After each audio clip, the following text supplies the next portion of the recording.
Assalamualaikum warahmatullahi wabarakatuh. Perkenalkan, nama saya Rozatul Ilmi dari Prodi Agroekoteknologi Fakultas Pertanian Universitas Jambi.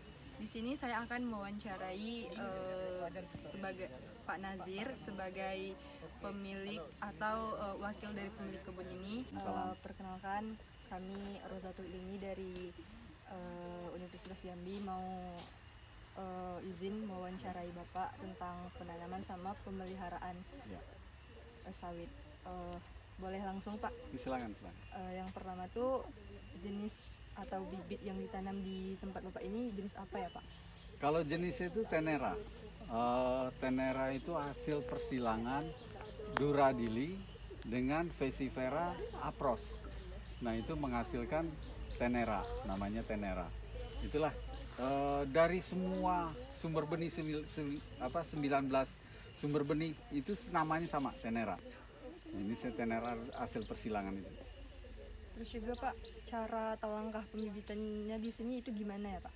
Kalau pembibitan karena kita dikirim dari sumber benih ya, untuk sekarang ini ada 3 dari PPKS, dari BSM, dari BTN. Kalau PPKS dari Medan, BSM itu dari Palembang, Sriwijaya, kalau BTN itu dari Batam. Nah, itu biasanya mereka ngirimkan sudah berbentuk benih, sudah berbentuk kecambah gitu. Nah, jadi biasanya sehari setelah kita menerima itu langsung dilakukan penanaman.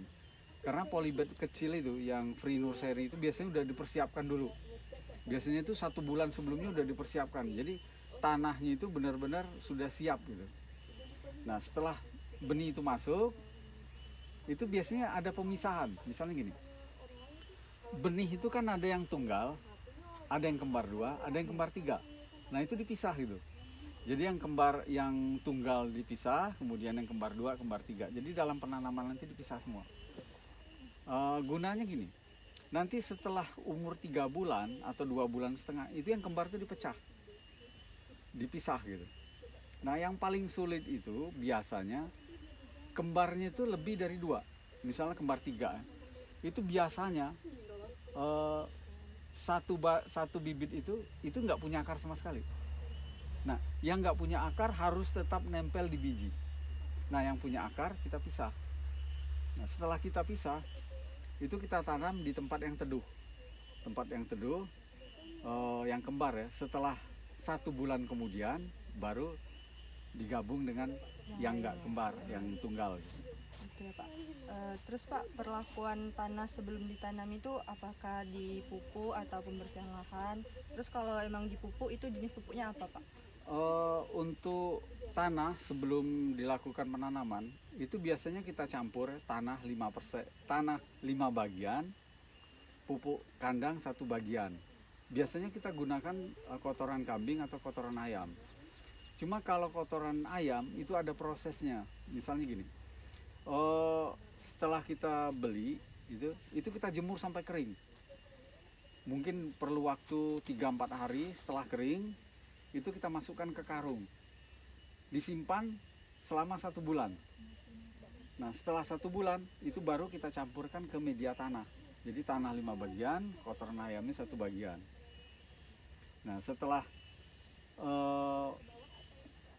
masuk polybed kecil tadi, itu 1 bulan kemudian baru dia lakukan penanaman. Maksudnya gini, kalau nanti ada jamur, ada penyakit, itu kita tahu gitu.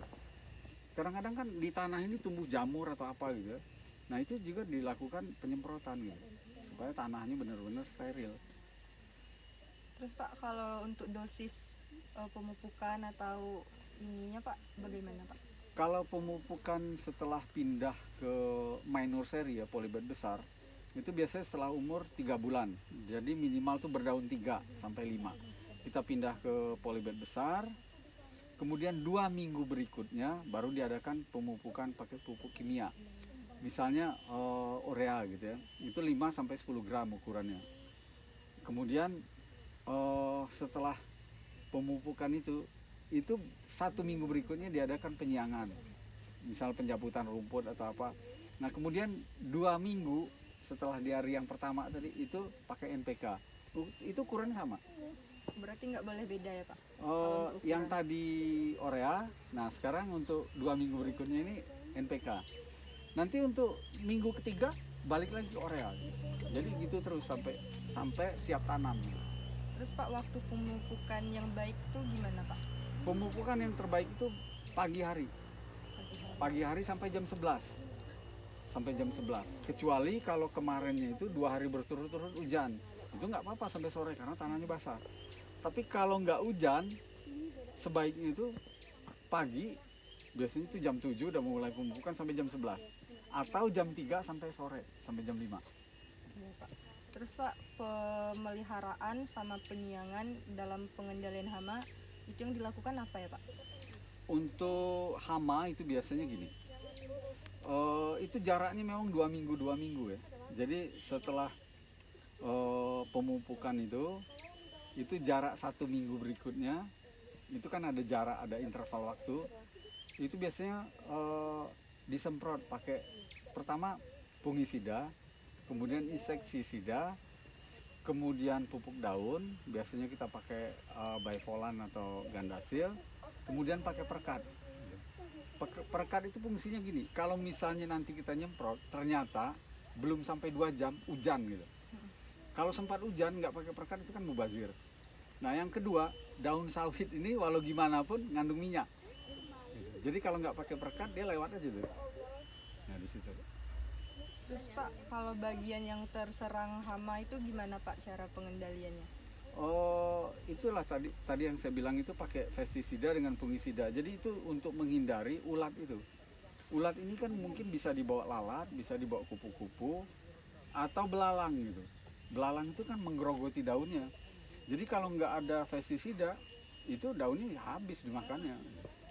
Makanya di sini ada beberapa pohon sawit itu ada yang lubang-lubang kecil gitu. Itu biasanya kalau nggak lalat kupu-kupu itu ninggalin telur di situ. Yang terakhir nih Pak, kalau untuk penyiangan biasanya dilakukan per tahun atau per bulan Pak? 1 bulan itu 2 kali sampai umur 7 bulan.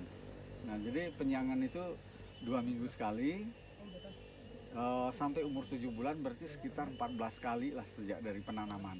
Berarti kalau dihitung setahun 14 kali ya Pak? Iya 14 kali. Tapi itu yang di polybed besar loh. Kalau yang di polybed kecil tadi itu juga dilakukan penyiangan. Biasanya itu cuma seminggu sekali itu penyiangan karena itu cepat sekali tumbuh. Cepat sekali karena tanahnya subur sekali itu 1:5 gitu. Kalau yang besar ini kan enggak. Ya Pak, mungkin itu saja Pak yang ingin saya tanyakan. Terima kasih atas waktunya Pak. Balik.